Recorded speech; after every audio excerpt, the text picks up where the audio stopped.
Have you ever been mid-creation, then opened your phone, saw someone else succeeding, and instantly felt smaller? Comparison can silence your creativity faster than any rejection. Welcome to the Healthy, Wealthy, Wise Artist podcast, where artists of all kinds come to fuel their passion, sharpen their skills, and thrive in their creative lives. I'm your host, Lara Bianca-Pilcher, life and creativity coach and fellow artist, here to support you on your artistic journey.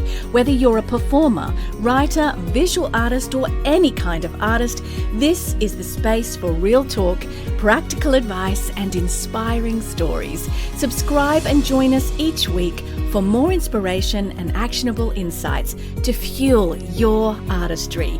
Let's dive in and get inspired.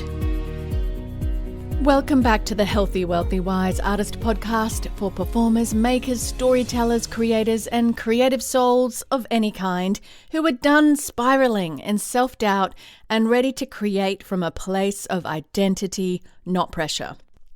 In this episode, we're talking about comparison, why it cuts so deep, why it steals your focus, and how to quiet that noise within yourself so you can actually come back to your true self, come back to you.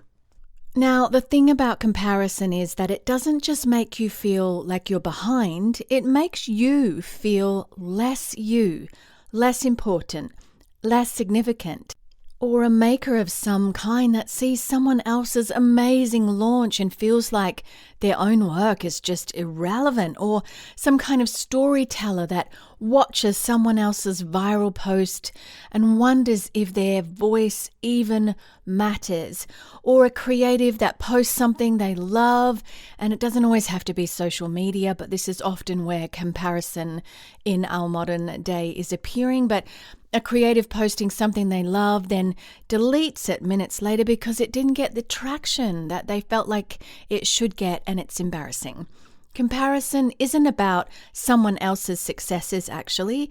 It's about what that success in that somebody else is activating in you. And I'm going to dive into that deeply. Because what it's activating is the fear that you're disappearing, the fear that you're not chosen, the fear that there's no room for you. And comparison is not a competition problem, actually. It's an identity problem, or I like to say it a little softer, an identity wobble, because you don't have to stay there. You can wobble back and get stable again.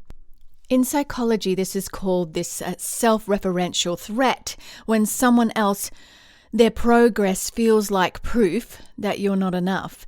And your brain actually reads it as danger.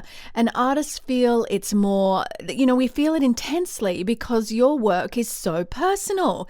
Your body is in it. Your voice is in it. Your imagination is in it. And the truth is that comparison is loudest when your identity is in question, or a nice metaphor is comparison is loud when your identity is quiet. And when you forget who you are as an artist, you start measuring yourself against someone else's timeline, output, visibility, algorithm, and attention. All of this is just part of the human condition, part of who we are. I see it in my kids at school, like fitting in. All of our life is so important, and the same thing goes for being an artist. But when your identity is rooted, when you know the kind of maker, performer, storyteller, or creator that you are, comparison actually loses its power. Like when you find your lane and you're walking actively in it, more and more you will find that comparison takes less grip. It's not that you can't have a wobble, but when you are actually not quite in your lane and you're just looking at other people's lanes, that's when it's the loudest. So trusting in your lane and your own artistry becomes like the noise-cancelling headphones for all that saturation out there. Now, if comparison's been draining you, and it's just a real part, particularly for performers, because we're literally being compared on the daily in auditions and castings, like which of you is right for the job. It's kind of part and parcel of what we do, or the publishing deals, like which one of these many submissions will I choose? If you're showing up working hard, creating, auditioning, posting, submitting, rehearsing, and you still feel just so empty or overlooked, you need my free new Artist Mindset Masterclass. It's actually got a weird name. It's called Stop Begging for Scraps, but it's about the hidden reason that artists feel empty even while they're doing everything, inverted commas, right, and what to change before next year rolls around or next month or whatever it is. No cameras, no spotlight. It's just you and your notebook. It's a pre-recorded video, self-paced in your own time. And the shift artists tell me that they wish they'd learned decades ago. You can actually get it at my website, larabiancapilcher.com/masterclass. All right, back to this episode. So comparison quiets your creativity by convincing you that everyone else is ahead and your pace is a problem. But hear me, your pace is not proof of inadequacy. Your pace is proof of your integrity. Every artist you compare yourself to, they have their own battles that you cannot see. Their highlight is never their whole story.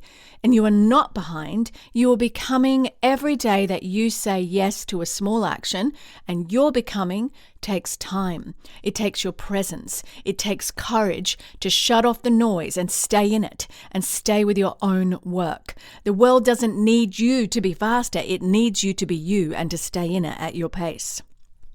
And I've got a framework that will help with that. If this conversation is hitting home, you're going to love my new book. It's officially in pre-sale, my friends. Audacious Artistry. Reclaim your creative identity and thrive in a saturated world. Go and get it now. Pre-order it now. I've even made a group study that's free that you can download at the same page. larabiancapilcher.com/book. Get it there, get it now, pre-order it, and then get your friends together and do the group study, because honestly, it will be transforming for you. This group study you can do with your studio, your cast, your cohort, your creative friends. You only need another friend. One will do for a group. That's a group, right? If you love exploring identity with others and creativity, and you really want to get that momentum going, that encouragement, it's a beautiful way to journey through the book together. larabiancapilcher.com/book. As always, I've got a creative spark for you for this week. Limit scrolling to 10 minutes a day and fill the space with 10 minutes of your own work. So here's what you have to do. You have to set a timer when you pick up your phone. Become aware of how much you're mindlessly scrolling and letting that feed your artist heart and spirit and crush it. Put a timer on and go, I'm going to scroll for 10 minutes to wind down. And then I'm going to fill my space with 10 minutes of my own creativity.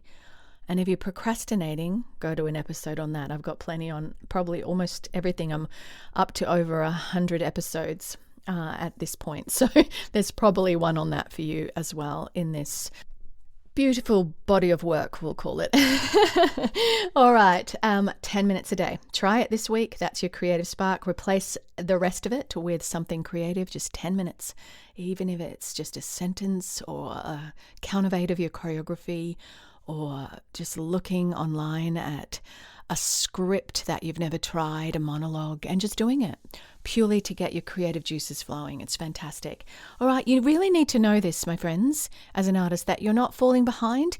It's actually just your body saying, hey, am I safe? Am I safe? And just put your hand on your heart wherever you are and say, you got this. It's okay.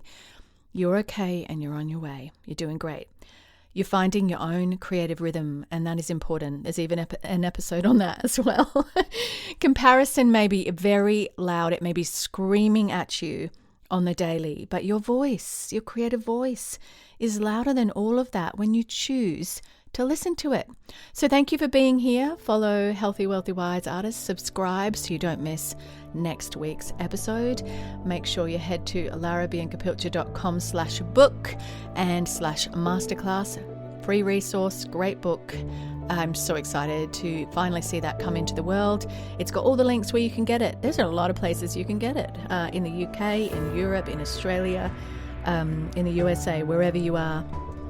If the links are not there, then just Google Audacious Artistry by Lara Bianca Pilcher and you will find it at the bookstore near you, because I've seen it pop up all over the place, particularly across Europe.